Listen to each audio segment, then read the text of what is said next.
26 जनवरी के दिन की पहली तस्वीर महामहिम राष्ट्रपति द्रौपदी मुर्मू की आपके सामने। भारत की राष्ट्रपति तो देश की तीनों सेनाओं की सुप्रीम कमांडर देश की राष्ट्रपति द्रौपदी मुर्मू को आप देख रहे हैं राष्ट्रपति भवन से बाहर आती हुई। राष्ट्रपति महोदय और वहां पर उनके जो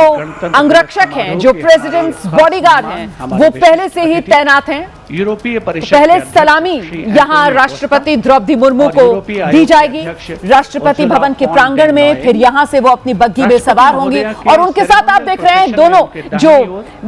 अतिथि हैं वो भी मौजूद हैं। सधे कदमों से आगे बढ़ रहे हैं राष्ट्रपति के सैन्य सचिव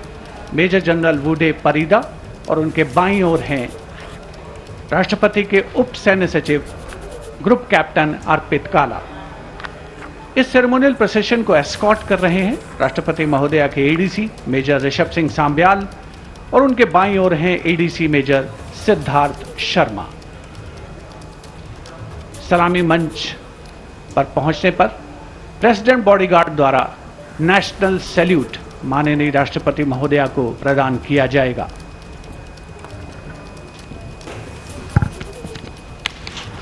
तो राष्ट्रपति भवन के प्रांगण में जो सलामी मंच बना हुआ है उसी पर आप देख रहे हैं राष्ट्रपति द्रौपदी मुर्मू और उनके साथ इस 26 जनवरी के दोनों जो मुख्य अतिथि हैं वो मौजूद।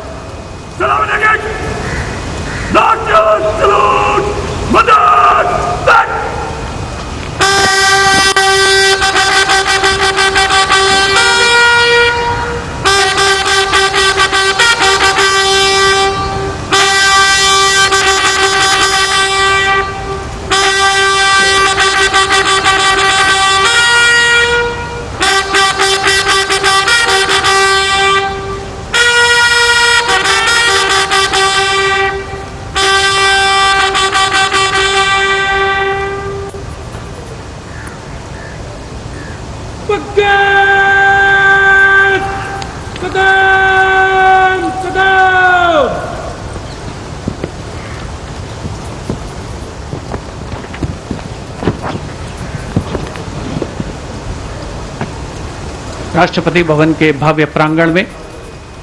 प्रेसिडेंट बॉडीगार्ड लाइंड अप हैं और अब आगमन हो रहा है ऐतिहासिक बग्गी का,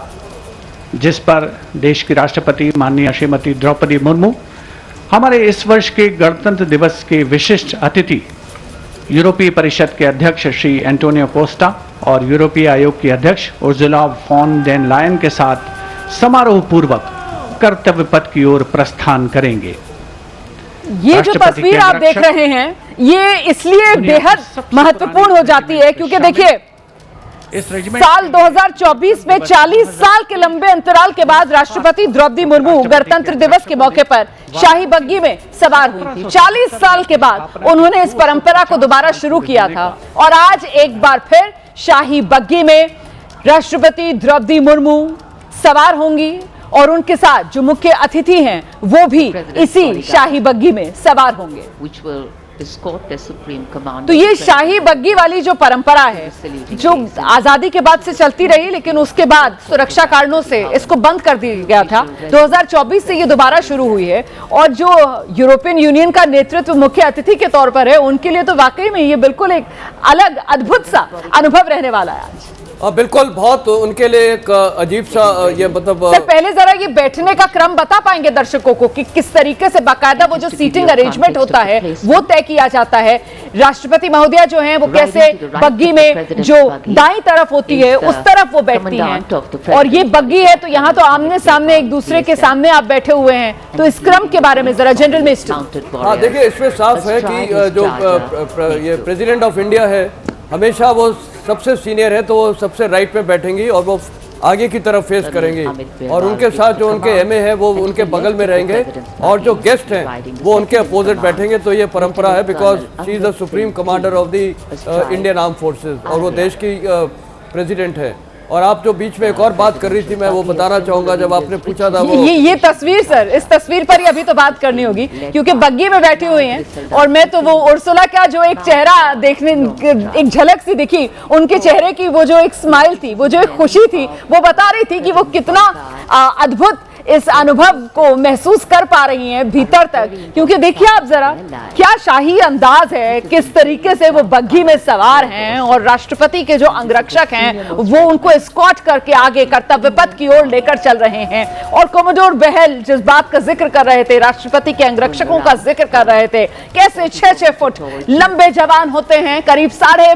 15.5 बालिश्त, मतलब जो घोड़े होते हैं उनकी ऊंचाई होती है और उन पर सवार होते हैं, और हाथ में जो बल्लभ होते हैं वो भी 9 फुट ऊंचे होते हैं और बाकायदा हाथ से बने हुए वो भाले होते हैं जिसको लेकर ये सवार आगे बढ़ते हैं। और इस बीच राष्ट्रपति भवन से राष्ट्रपति महोदया का काफिला बग्घी में सवार अपने अंगरक्षकों के बीच आगे बढ़ता हुआ, और प्रधानमंत्री नरेंद्र मोदी कर्तव्य पथ पर पहुंच चुके हैं। जो मैंने पहले आपसे कहा था, उनकी अगवानी के लिए रक्षा मंत्री राजनाथ सिंह पहले से ही वहां पर मौजूद हैं, और ये प्रधानमंत्री नरेंद्र मोदी अब कर्तव्य पथ पर पहुंच गए हैं। मैं इस साफे का जिक्र कर रही थी कमोडोर बहल, मुझे ऐसा लगता है कि ये जो लाल रंग जो बिल्कुल प्रधानमंत्री नरेंद्र मोदी के माथे पर चमक रहा है इस साफे में, ये तो ऑपरेशन सिंदूर और वो सिंदूरी रंग, उसी को कहीं ना कहीं प्रधानमंत्री नरेंद्र मोदी ने इस बार की अपनी वेशभूषा समर्पित की है, ये कहा जा सकता है। इसको बिल्कुल सही कह रहे हैं आपकी, वो लाल रंग दर्शाता भी है ऑप सिंदूर को, उसको आगे लेके भी जाता है कि देखिए जो आर्म्ड फोर्सेस आज मार्चिंग पास करेंगे आपके सामने,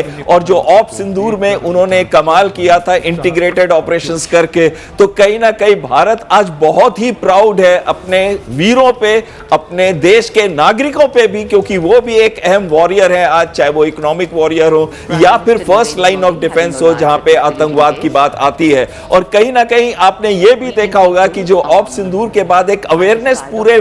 देश के अंदर आज आई हुई है आर्म फोर्सेस के बारे में, सेनाओं के बारे में, और एक जो पैट्रियोटिक फीलिंग जनरेट हो गई है, वो पैट्रियोटिक फीलिंग शायद हमने बहुत समय के बाद उसको देखा है। सिंदूरी रंग का ये साफा देखिए, हम अलग अलग तस्वीरें भी दिखा रहे हैं, कैसे 2015 से 26 जनवरी के मौके पर प्रधानमंत्री नरेंद्र मोदी की कर्तव्य पथ पर तस्वीर दिखती है, लेकिन प्रधानमंत्री नरेंद्र मोदी के माथे पर ठीक वो सिंदूरी रंग इससे पहले की तस्वीरों में कहीं मुझे नहीं दिखता है। इसीलिए मैं बार बार इस सिंदूरी रंग का जिक्र कर रही हूं, क्योंकि ऑपरेशन सिंदूर के बाद सेना के शौर्य और पराक्रम की तस्वीरें आज जब कर्तव्य पथ पर दिखेंगी तो उसी को समर्पित प्रधानमंत्री नरेंद्र मोदी की ये वेशभूषा। जी एक चीज मैं कहना चाहता हूं, याद रखिएगा वो जो सिंदूर मिटाने की कोशिश की गई थी पाकिस्तान से, उसका जवाब ये टर्बन भी है, ये पगड़ी भी है, जो दर्शाती है कि देखिए हमने उसका बदला कैसे लिया, हमने क्या दिखाया आपको, और कैसे आपके अंदर एक भय का माहौल क्रिएट कर दिया है कि हमेशा आपको डर लगता है कि मुझे बुलेट प्रूफ वेस्ट पहन के जाना है। उनका आर्मी चीफ हर जगह जाता है तो बुलेट प्रूफ वेस्ट पहन के जाता है। और हम भारतीयों को तो ये दुश्मन का डर देखकर बहुत अच्छा लगता है,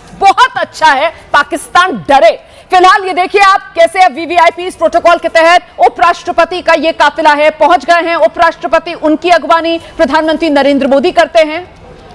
तो सीपी राधाकृष्णन जो कर्तव्य पथ पर पहुंच चुके हैं, और ये पहला मौका है जब देश के उपराष्ट्रपति सीपी राधाकृष्णन 26 जनवरी के इस कार्यक्रम में शिरकत कर रहे हैं। जनरल मिनिस्टर और ये बिल्कुल ये जो वाइस प्रेसिडेंट आए हैं, ये प्रोटोकॉल आप देखिए बिल्कुल क्लॉक वर्क प्रिसीजन है। आपने जब बोला कि वहाँ पर प्राइम मिनिस्टर पहले बैठे थे वॉर मेमोरियल में और उसके बाद वो बाद में आ गए, तो ये सारा प्रिसीजन क्लॉक वर्क ऐसा है कि ये प्रोटोकॉल रिसीविंग सेंड ऑफ करना इतना फाइन ट्यून्ड है कि ये मतलब आर्मी की एक्चुअली बहुत बड़ी मैं बोलूँगा खसूसियत है, और बल्कि देश में भी ये एक sense of discipline, sense of timing होना चाहिए। देखिए हर चीज़ टाइम से, अभी वहाँ से वो प्राइम मिनिस्टर ये प्रेसिडेंट का वो काफिला भी निकल चुका है जो बग्घी वाला, बिल्कुल सब कुछ ऐसे टाइमिंग पे होगा, एक एक मिनट को ये बिल्कुल टाइम किया जाता है, मैं तो बोलूँगा एक एक सेकंड को। और लड़ाई में भी देखे हर सेकंड में इतने बड़े डिसीजन हो जाते हैं, तो ये टाइम की जो एक कीमत है वो मेरे ख्याल देशवासियों को भी समझना चाहिए। बिल्कुल, वो अनुशासन की अहमियत जो है उसका भी कहीं ना कहीं संदेश जाता है। और इस समय तो यहाँ कर्तव्य पथ पर ये घोड़ों की टापें सुनाई दे रही होंगी, जिसका जिक्र कमोडोर बहल कर रहे थे और बता रहे थे कि किस तरीके से वो जो उनकी फूफ है वो कदमताल करते हुए घोड़े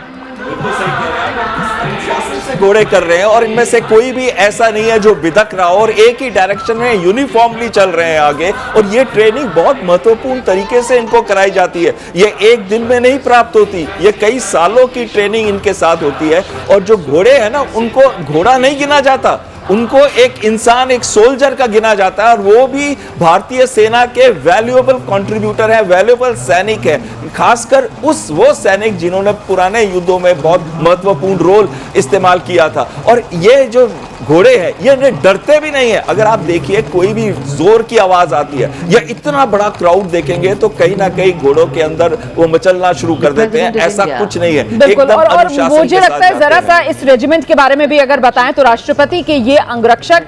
जो कि एयरबोर्न कैवलरी रेजिमेंट है और भारतीय सेना की सबसे पुरानी रेजिमेंट्स, अभी कुछ साल पहले 250 वर्ष इनके पूरे हुए हैं। ये 251वां वर्ष है जिसमें अब ये आए हैं।